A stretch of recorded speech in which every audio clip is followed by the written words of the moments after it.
What's going on, everybody? It's Coach John from 9 Limb Strikers and your Venom brand ambassador, coming to you live from my garage gym, wanting to talk to you about a very important practice every young fighter should take into their training regimen. That is the art of shadowboxing. One of the most beautiful things about it is it requires no equipment.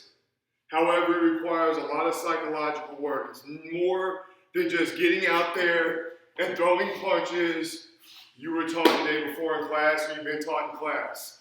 Part of shadowboxing that makes it effective is visualizing an opponent and putting yourself in situations where the techniques you've been taught can be practiced and applied. So for one round of shadowboxing, you might want to get out there and think you're in the beginning of a fight and you're just working on getting your jab out. Hips and head movement, popping that jab out, step back. Now, as you know, in any shadowboxing events or any fighting event, you're not just going to be staying in one spot, so you might want to pivot. Work on moving forward with a jab. Work on coming back with a jab. Pivot.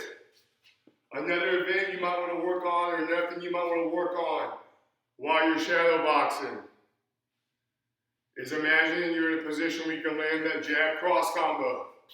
Same thing, rule of thumb with shadowboxing is you always mentally imagine your opponent is the same height as you.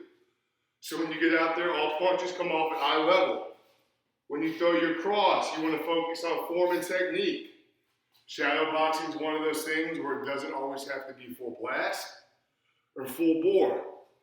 You can work on rotating that hip and turning that foot when you throw your cross. You can work on getting that proper slip, that lead slip.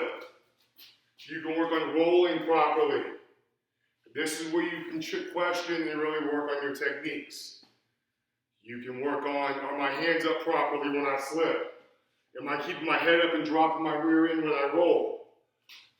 Am I keeping balance when I move forward? Am I keeping my proper foot distance when I move back?